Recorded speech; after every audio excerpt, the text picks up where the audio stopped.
नमस्कार दोस्तों, राजस्थान ई सूजस बुलेटिन में आप सभी का हार्दिक स्वागत है। आज हम लोग बातचीत करने वाले हैं 26 सितंबर 2022 को। 25 सितंबर 2022 के ई सूजस बुलेटिन में सरकार के द्वारा क्या प्रकाशित किया गया।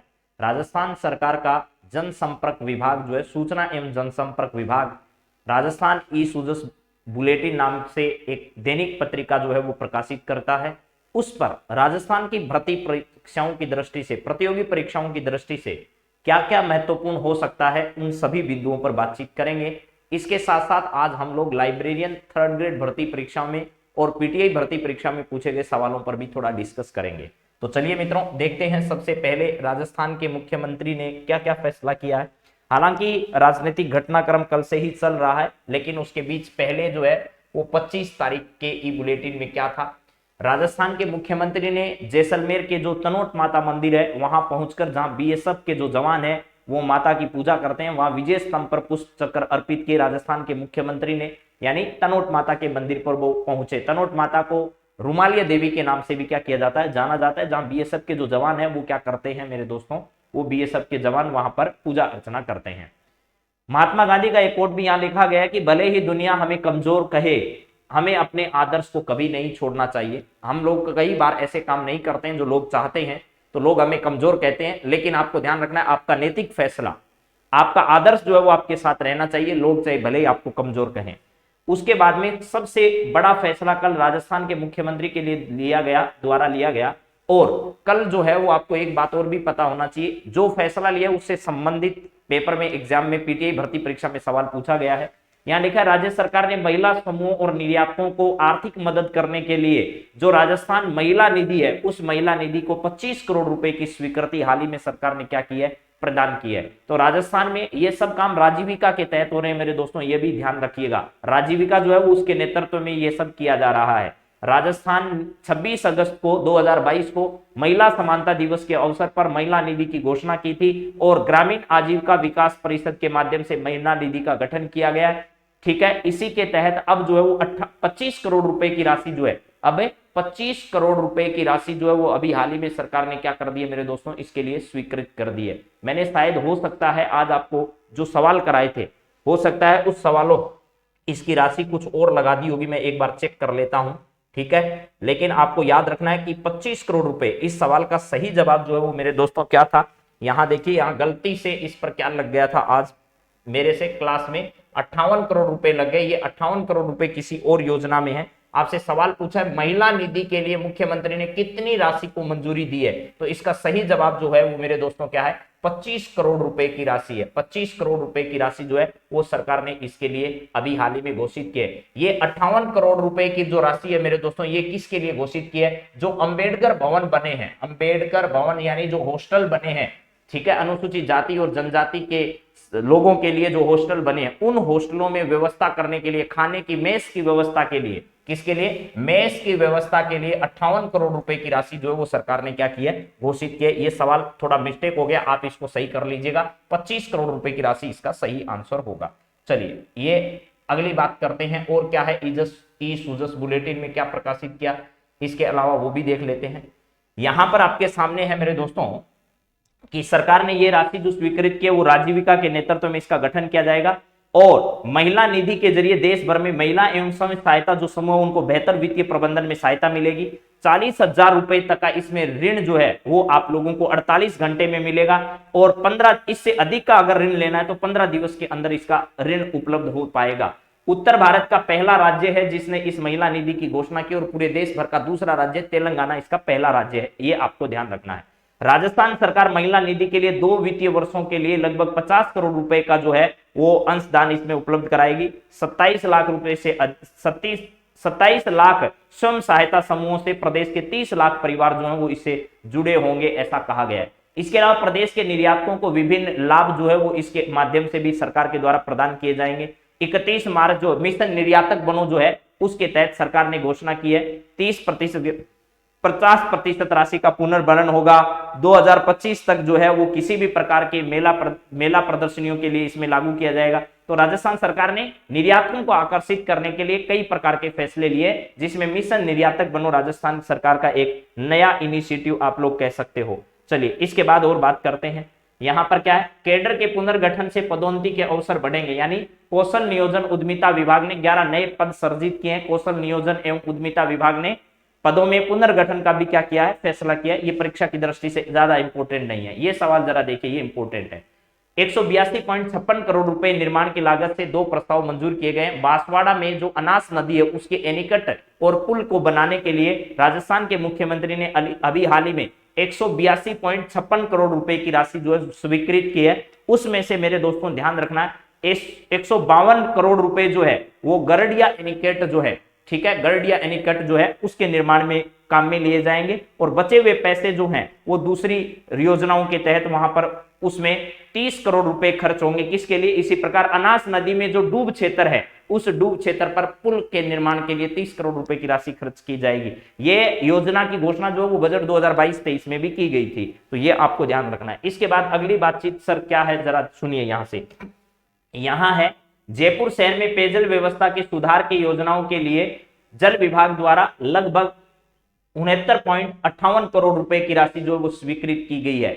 चिरंजीवी योजना का व्यापक प्रचार प्रसार जो है वो कठपुतली के माध्यम से भी सरकार कर रही है, और आपको पता है सरकार ये चाहती है कि राज्य के लोगों को स्वास्थ्य का अधिकार जो है वो प्रदान किया जाए। उदयपुर में आदि महोत्सव कोटड़ा की तैयारियां अंतिम चरणों में, मैंने ये भी बता दिया पहले, उदयपुर में कोटड़ा महोत्सव का आयोजन किया जाएगा। पर्यटन विभाग के प्रयासों से जनजातीय समूह जो है उनको बढ़ावा देने के लिए इसका क्या किया जा रहा है, आयोजन किया जा रहा है। इसे आदि महोत्सव कोटड़ा महोत्सव के नाम से क्या किया जाएगा, जाना जाएगा। ठीक बात है सर।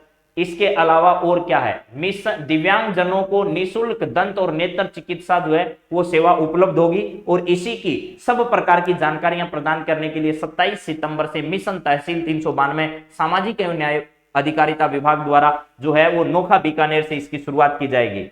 ठीक है। इसके बाद अगला सवाल है, दिव्यांग जन दिवस जो है चित्तौड़गढ़ पुरस्कार के लिए आवेदन आमंत्रित, यानी अंतरराष्ट्रीय दिव्यांग जन दिवस जो है वो 3 सितंबर को दिव्यांगों को सम्मानित करने के लिए आवेदन सरकार के द्वारा लिए गए हैं। अगला सवाल बहुत इंपॉर्टेंट है मेरे दोस्तों, ये दो बातें जो मैं कर रहा हूं ई बुलेटिन के संदर्भ में ये बहुत इंपॉर्टेंट आपके लिए। यहां है अलवर में 7 दिवसीय शिल्पांगन क्राफ्ट बाजार का शुभारंभ। मैंने ये बता दिया कि उद्योग मंत्री हमारी शकुंतला रावत जी जो है इनके नेतृत्व में क्या किया जा रहा है, पहली बार ऐसा हो रहा है कि अलवर क्षेत्र में जो सिल्क क्राफ्ट है उसका बाजार जो है वो 2 अक्टूबर से शुरू किया जाएगा। तो आपको ध्यान रखना है, रूडा द्वारा प्रदेश का पहला क्राफ्ट बाजार कहां शुरू किया जा रहा है, तो अलवर में शुरू किया जा रहा है। कई राज्यों के हस्तशिल्प उत्पाद यहां पर बेचे जाएंगे। क्राफ्ट बाजार का यहां पर 26 सितंबर से शाम से अलवर में उद्घाटन उद्योग व जो हमारी वाणिज्य मंत्री शकुंतला रावत है उनके द्वारा किया जाएगा इसका उद्घाटन। ये बात आपको याद रखनी है भैया, रूडा द्वारा प्रदेश का पहला शिल्प बाजार कहां पर लगाया जा रहा है, अलवर में लगाया जा रहा है। 26 तारीख से शुरू हो रहा है ये। समान सशक्ता आत्मविश्वास मुख्यमंत्री एकल नारी पेंशन योजना के साथ। एकल नारी पेंशन योजना, ये ध्यान रखना, एक फ्लैगशिप योजना है। क्या है? एक फ्लैगशिप योजना है मेरे दोस्तों, फ्लैगशिप योजना है। आपसे पूछे जाए क्या ये फ्लैगशिप योजना है, हाँ जी, मुख्यमंत्री एकल नारी सम्मान पेंशन योजना जो है वो कैसी योजना है मेरे दोस्तों, आपको याद रखना ये फ्लैगशिप योजना है। एकल महिला कौन सी है, ये भी सवाल आ चुका है पहले। एकल महिला का मतलब है वो विधवा हो, तलाकशुदा हो, परित्यक्ता हो, उन महिलाओं की जिनकी आयु वर्ग के हिसाब से उनको 500 से लेकर के 1500 रुपए प्रति माह का जो इसमें पेंशन है वो दी जाती है। आप समझ लीजिए इसकी कहानी को, ठीक है। 55 वर्ष की आयु तक 500 रुपए दी जाएंगे। अगर महिला विधवा, परित्यक्ता या एकल महिला है तो उसको कितनी वर्ष तक, 55 वर्ष तक उसको कितनी राशि दी जाएगी, 500 रुपए की सहायता दी जाएगी। और अगर 55 से लेकर के 60 वर्ष के बीच में है तो उसे कितनी राशि दी जाएगी, 750 रुपए दी जाएगी। अगर 60 से 75 वर्ष के बीच में महिला है तो उसे 1000 रुपए की सहायता दी जाएगी, और 75 से ऊपर अगर है तो उसको 1500 रुपए की सहायता दी जाएगी। ये सवाल बड़े अच्छे ढंग से आपको क्या करना है, याद करना है। दोबारा बता रहा हूं, जरा सुन लो। 55 वर्ष तक की आयु के लिए 500 रुपए दिए जाएंगे, 55 से 60 वर्ष तक के लिए 750 रुपए दिए जाएंगे, 60 से 75 वर्ष के लिए 1000 रुपए दिए जाएंगे, 75 वर्ष से अधिक आयु पर 1500 रुपए जो है वो पेंशन दी जाएगी। ये आप डाटा याद कर लीजिएगा दोस्तों। एकल नारी सम्मान पेंशन योजना के तहत 55 वर्ष तक की अगर महिला है तो 500 रुपए, 60 के बीच में 55 से 60 तो 750 रुपए, 60 से 75 के बीच में तो 1000 रुपए, और 75 से अधिक है तो 1500 रुपए उस महिला को एकल नारी सम्मान योजना के तहत प्रदान किए जाएंगे। यह राजस्थान की एक फ्लैगशिप योजना है जो कि आपकी परीक्षा की दृष्टि से अत्यंत महत्वपूर्ण है। यह आपको बता ही दिया कि अलवर में 7 दिवसीय शिल्पांगन क्राफ्ट बाजार का शुभारंभ है और रूडा द्वारा प्रदेश का ऐसा पहला क्राफ्ट बाजार जो है वो लगाया जा रहा है। कहां पर? अलवर में। मुझे उम्मीद है कि आपको ये सब जानकारियां समझ में आ गई होगी। अब मैं बात करना चाह रहा हूं आपसे पीटीआई भर्ती परीक्षा में राजस्थान करंट अफेयर से पूछे गए सवालों पर, जो कि किसी बच्चे ने अगर मेन वीडियो नहीं देखा है तो वो यहां देख सकता है। चंद्र प्रकाश द्विवेदी के संदर्भ में सवाल पूछा गया कि राजस्थान के किस जिले से है, तो सिरोही जिले से है। फिल्म निर्माता निर्देशक है, पटकथा लेखक है और 2022 का पद्म श्री पुरस्कार इनको मिल चुका है। रामदयाल शर्मा पर पहले सवाल आ चुका है, नौटंकी कला से संबंधित है, भरतपुर से, और 2022 का इन्हें पुरस्कार पद्म श्री मिल चुका है। इसके अलावा अवनी लेखरा जो खेल से संबंधित है, उनको भी पद्म श्री 2022 मिल चुका है। इसके बाद में विश्व ओजोन दिवस 16 सितंबर को मनाया जाता है। राजस्थान का चौथा टाइगर रिजर्व है जो रामगढ़ विषधारी है वो है, ये भी सवाल पूछा गया मेरे दोस्तों। महिला निधि जो है वो महिलाओं को सामाजिक व आर्थिक विकास हेतु 26 अगस्त 2022 को शुरू की गई। राजस्थान ऐसा करने वाला पूरे देश का दूसरा है, उत्तरी भारत का पहला राज्य है। ये सवाल भी पीटीआई में पूछा गया। महाकवि कन्हैयालाल सेठिया पुरस्कार 2022 मार्च 2022 में रणजीत होसकोटे को जयपुर लिटरेचर फेस्टिवल के समय प्रदान किया गया। यह सवाल भी पूछा गया। राजस्थान का प्रथम अस्थि बैंक जो है वो कोटा के स्नेक पार्क, कोटा में भी स्नेक पार्क है, और राजस्थान का पहला बोन बैंक जो है वो कोटा में बनाया गया है। राजस्थान हाईकोर्ट के कार्यवाहक मुख्य न्यायाधीश मनिंदर मोहन श्रीवास्तव हैं, ये पूछा गया। प्राकृतिक बचाव केंद्र एवं पक्षी विहार कहां बनाया जाएगा, तो बाड़मेर में बनाया जाएगा। राजस्थान के मुख्य सचिव उषा शर्मा है। इसके अलावा 50वीं सीनियर राष्ट्रीय पुरुष हैंडबॉल प्रतियोगिता में सर्वश्रेष्ठ खिलाड़ी सुखवीर सिंह रहे, ये सवाल आ चुका है। विजय वर्मा जो है उनको डॉक्टर कोमल कोठारी स्मृति लाइफ टाइम अचीवमेंट प्रदान किया गया, यह सवाल परीक्षा में आ चुका है कल पीटीआई भर्ती परीक्षा में। और जगसीर सिंह एथलेटिक्स खिलाड़ी हैं जो अर्जुन पुरस्कार विजेता हैं, यह सवाल भी पीटीआई भर्ती में पूछा जा चुका है। इसके अलावा कुछ राजस्थान के करंट अफेयर्स के सवाल भी देख लीजिएगा। राजस्थान महिला निधि के लिए मुख्यमंत्री ने हाल ही में कितनी राशि मंजूरी प्रदान की, तो आपको याद रखना है 25 करोड़ रुपए की राशि प्रदान की, और 58 करोड़ रुपए अंबेडकर जो हॉस्टल है उनमें मेस की व्यवस्था के लिए सामाजिक न्याय व अधिकारिता विभाग द्वारा 12,000 करोड़ रुपए की राशि से जो महिला चिरंजीवी परिवार है उनकी महिला मुखिया को मोबाइल फोन देने के लिए 3 साल तक खर्च करेगी सरकार, ये आपको ध्यान रखना है। इसके अलावा मेरे दोस्तों शहरी क्षेत्रों में संचालित मां बाड़ी केयर केंद्रों के लिए मुख्यमंत्री ने कितनी राशि स्वीकृत की है, तो 7.60 करोड़ रुपए की राशि मुख्यमंत्री ने स्वीकृत की है। मुख्य सचिव उषा शर्मा के निर्देश पर चिरंजीवी ग्राम सभाओं का आयोजन 2 अक्टूबर को किया जाएगा। इसी दिन सामाजिक समरसता दिवस मनाया जाएगा। 7 अक्टूबर को इन्वेस्टमेंट समिट जयपुर में होगा। 13 अक्टूबर को राजीव गांधी ग्रामीण ओलंपिक का समापन होगा। 27 सितंबर को मिशन तहसील 392 नोखा बीकानेर से क्या किया जाएगा, शुरू किया जाएगा। इसके अलावा अगला सवाल क्या था सर, राज्य सरकार ने जल जीवन मिशन के तहत 12 जिलों के 819 गांवों में स्वच्छ पेयजल उपलब्ध कराने के लिए कितनी लघु परियोजनाओं को मंजूरी दी है, तो 724 लघु परियोजनाओं को मंजूरी दी है। 12 जिले और 819 गांव इसमें कवर होंगे। और पूरे जल जीवन मिशन के तहत राजस्थान में 10,000 के आसपास 10,074 जो परियोजनाएं हैं सारी की सारी, उसमें 133 वृहद परियोजना और 9,000 के आसपास लघु परियोजनाओं को शामिल किया गया है। इसके बाद में ऑल इंडिया पुलिस गेम्स में राजस्थान ने पहला स्थान प्राप्त किया है मेरे दोस्तों, और इस गेम में राजस्थान ने कुल 27 पदक जीते हैं, जिसमें से 4 स्वर्ण पदक हैं, 9 रजत पदक है और 14 इसमें क्या है, कांस्य पदक राजस्थान ने जीते हैं। इसके अलावा मैं अगर बात करूं मेरे दोस्तों आपसे लाइब्रेरियन 3rd ग्रेड भर्ती परीक्षा में पूछे गए सवालों के बारे में, तो लाइब्रेरियन की 3rd ग्रेड भर्ती परीक्षा में राजस्थान से संबंधित कौन कौन से सवाल पूछे गए थे वो भी जरा एक बार आप लोग क्या कर लीजिएगा, चेक कर लीजिएगा, ताकि आपको बात मेरी समझ में आ जाए कि सर हाँ वाकई में सवाल जो है वो हमारे लायक पूछे गए थे, और उस भर्ती परीक्षा में इसी तरीके के सवाल आगे की भर्ती परीक्षाओं में भी पूछे जाने की पूरी संभावना है। तो जरा हम आपको बता देते हैं कि भैया लाइब्रेरियन की भर्ती परीक्षा में कौन से सवाल अभी पूछे गए थे। ठीक है, 1 मिनट का आपको धैर्य करना है। 1 मिनट के धैर्य के बाद में आपके सामने सारे सवाल जो हैं वो क्रम वाइज आ जाएंगे। राजस्थान करंट अफेयर्स के बहुत सारे सवाल इसमें पूछे गए, लेकिन मैं सिर्फ करंट अफेयर्स के जो सवाल पूछे गए हैं उन्हीं को आपके यहाँ पर लेऊंगा। देखिए पहला सवाल तो यही पूछा गया था मेरे दोस्तों, आप कहोगे ये करंट अफेयर्स का नहीं है सर, इतिहास का है, लेकिन मेरे दोस्तों आप जरा समझिएगा कि ये सवाल आपसे क्यों पूछा गया था। हाल ही में जो हमारे रक्षा मंत्री राजनाथ सिंह जी हैं वो उदयपुर पहुंचे और पन्नाध्याय की जो प्रतिमा है उसका अनावरण उन्होंने किया था। उसी से रिलेटेड सवाल बनाकर आपसे पूछा, पन्नाध्याय ने अपने बेटे के जीवन का बलिदान देकर किस राजकुमार की जान बचाई थी? तो आपको पता है उदय सिंह की जान बचाई थी। देखिए अपने बेटे चंदन जो है, अपने बेटे चंदन का बलिदान देकर क्या किया था? पन्नाध्याय ने उदय सिंह की जान बचाई थी। ये तीन लोग हैं, एक तो है कौन सी? पन्नाध्याय, एक है चंदन, एक उदय सिंह। इन तीनों की तीनों जो है, इनकी प्रतिमा का अनावरण राजनाथ सिंह जी ने अभी हाल ही में कहां पर किया है? उदयपुर में किया है। इसी वजह से ये पेपर में सवाल पूछा गया है। ठीक है सर, ये बात आपकी हमें समझ में आती है। तो चलिए इसके बाद अगले करंट अफेयर्स के सवाल जहां पर आते हैं वहां से हम लोग बातचीत। देखिए एक सवाल मामादेव कुंड जो है वो लाइब्रेरियन भर्ती परीक्षा में भी यहां आपको दिखाई नहीं दे रहा है, तो मैं इसको थोड़ा सही कर देता हूं। देखिए ये सेम सवाल रिपीट हुआ है मेरे दोस्तों। यहां पर मामा देवकुंड का सवाल जो है वो कल पीटीआई भर्ती परीक्षा में भी पूछा गया। और ये मामा देवकुंड किस किले में स्थित है? ये कुंभलगढ़ में स्थित है। और ये सवाल जो मेरे दोस्तों पहले भी पूछा जा चुका है, कौन से में? पीटीआई भर्ती में। और इससे पहले यही सवाल सेम आया है लाइब्रेरियन की भर्ती परीक्षा में भी। तो आप पुराने पेपर देखोगे तो आपको लगभग आइडिया रहेगा। ये लीजिए आपके सामने करंट अफेयर्स के सारे सवाल आ चुके हैं। अब मैं करंट अफेयर्स के पिटारे को आपके सामने खोलने जा रहा हूं, जरा सुनिएगा।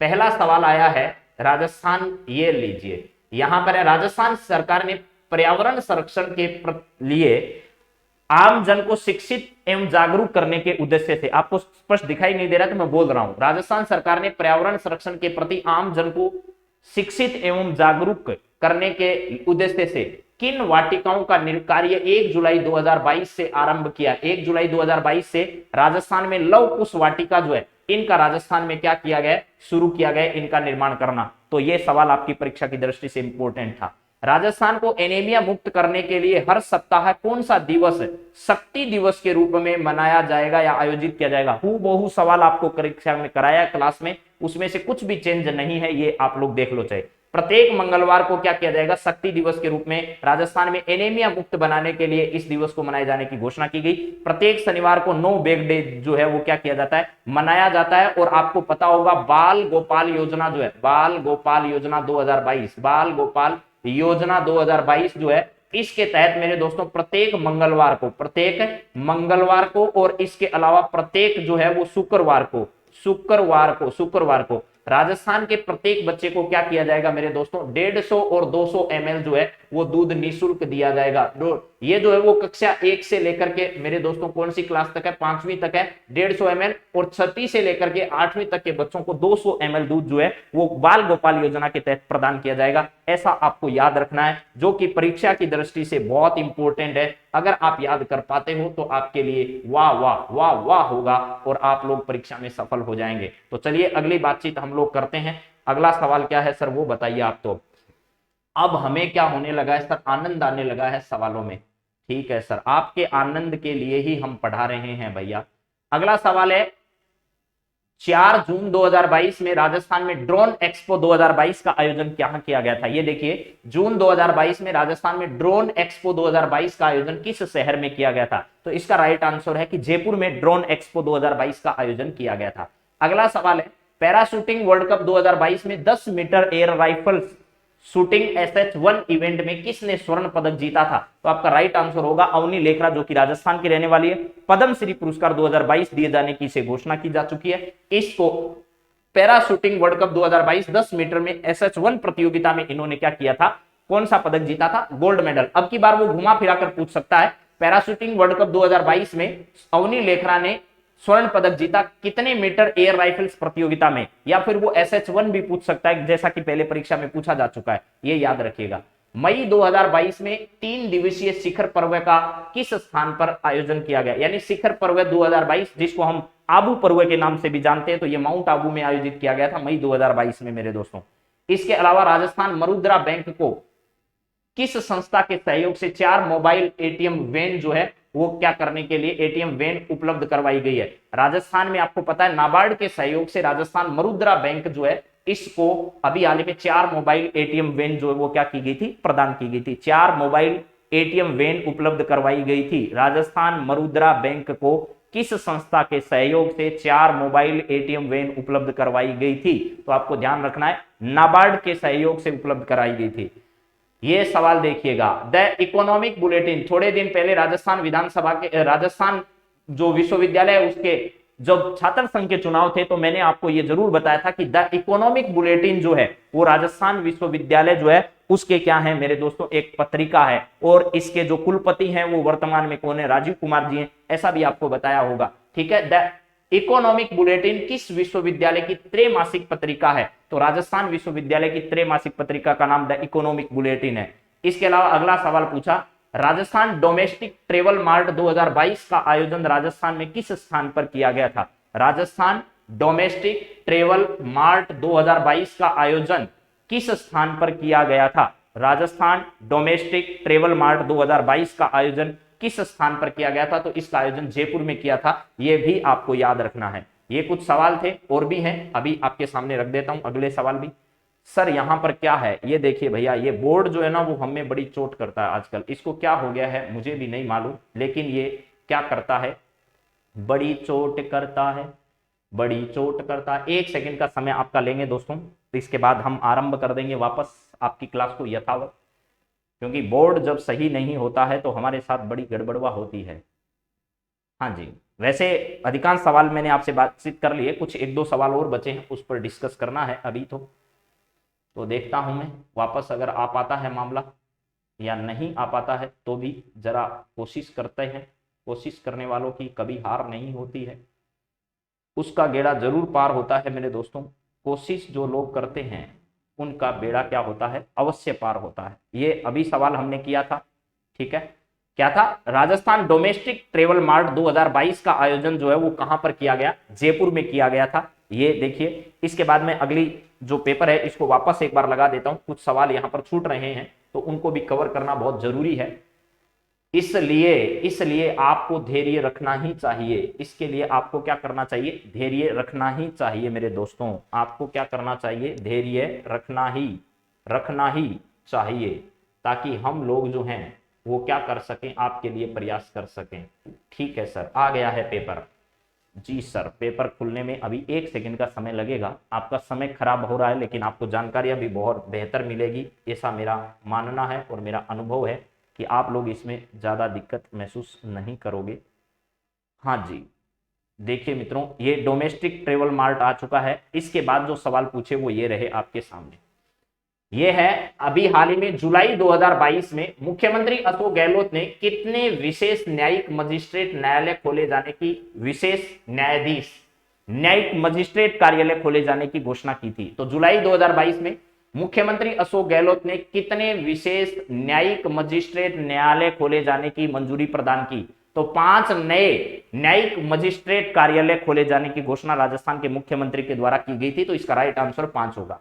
राजस्थान में पैरा खेल अकादमी की स्थापना किस स्थान पर की जाएगी, मैं रटाता पागल हो गया, ठीक है, यहां जोधपुर इसका सही आंसर होगा। जोधपुर में पैरा खेल अकादमी खोली जाएगी। हॉकी अकादमी कहां खोली जा रही है, तो आपको पता होगा जो है वो डूंगरपुर में आपके यहां पर क्या खोली जा रही है, हॉकी अकादमी, जो कि उदयपुर में, सॉरी, आदिवासी समुदाय जो है उसके लिए उदयपुर में खोली जा रही है, जिसका उद्घाटन भी कर दिया गया था और मेजर ध्यानचंद के जो बेटे हैं उनको प्रशिक्षित करने आए थे। उदयपुर इसका सही आंसर होगा। ठीक है, चलिए अगला सवाल, यहां पर एस्पिरेशनल डिस्ट्रिक्ट कार्यक्रम के अंतर्गत राजस्थान को किस जिले में दूसरा स्थान प्राप्त हुआ था, तो यहां है एस्पिरेशनल डिस्ट्रिक्ट कार्यक्रम के अंतर्गत राजस्थान के करौली जिले जो है उसको दूसरा स्थान प्राप्त हुआ था। राजस्थान के करौली जिले को इसमें दूसरा स्थान प्राप्त हुआ। जुलाई 2022 में राजस्थान सरकार ने प्रदेश के 11 नए खेल स्टेडियम के लिए कितने रुपए के प्रस्ताव को अनुमोदन किया था, तो 11 जिलों के 11 जो नए खेल स्टेडियम बने हैं उसके लिए 16 करोड़ 50 लाख रुपए की राशि राजस्थान सरकार ने स्वीकृत की है मेरे दोस्तों। राजस्थान में राजकीय चिकित्सा संस्थानों में निःशुल्क आईपीडी और ओपीडी व्यवस्था जो है उपचार योजना किस नाम से जानी जा रही है, तो राजस्थान निःशुल्क निरोगी योजना जो है, राजस्थान निःशुल्क निरोगी योजना जो है उसके तहत राजस्थान में निःशुल्क आईपीडी और ओपीडी व्यवस्था का इंतजाम किया गया है। हाल ही में अप्रैल 2022 में राजस्थान का 11वां कंजर्वेशन रिजर्व कौन सा रहा, तो आपको पता है राजस्थान में 16वां है, राजस्थान का 16वां जो है वो क्या है, कंजर्वेशन रिजर्व जो है वो कौन सा घोषित किया गया है, तो रणखार जालोर वाला है, जो कि जंगली गधों के लिए क्या है, प्रसिद्ध है, ये ध्यान रखना। अप्रैल 2022 में इसकी घोषणा की गई थी, जो कि एक इंपॉर्टेंट सवाल था, निश्चित तौर पर पूछे जाने लायक ही सवाल था यहां पर। इसके अलावा और कोई सवाल है क्या सर? हाँ, एक सवाल और बचा है, उसको जरा देखिएगा। करंट अफेयर्स का एक सवाल और है, राज्य की पहली ऐसी ग्राम पंचायत कौन सी बनी जहां बिजली के तारों की अंडरग्राउंड लाइनें जो है वो बिछाई गई है। तो ऐसी कौन सी राजस्थान की पहली ग्राम पंचायत बनी है? तो याद रखिएगा मांडल भीलवाड़ा की जो है मेरे दोस्तों, ये मांडल भीलवाड़ा की राज्य की पहली ऐसी ग्राम पंचायत बनी है जो कि बिजली के तारों की अंडरग्राउंड लाइनें वहां पर क्या की गई है, बिछाई गई है। ये राजस्थान के करंट अफेयर से रिलेटेड लाइब्रेरियन और पीटीआई भर्ती में परीक्षा में पूछे गए मैंने सारे सवाल आपको रिपीट कराए हैं। फिर भी अगर आपको कोई समस्या हो तो आप कमेंट करके जरूर अवगत कराएं, उस समस्या का समाधान करेंगे। Have a nice day. आप सभी को बहुत बहुत धन्यवाद। जय हिंद, जय भारत।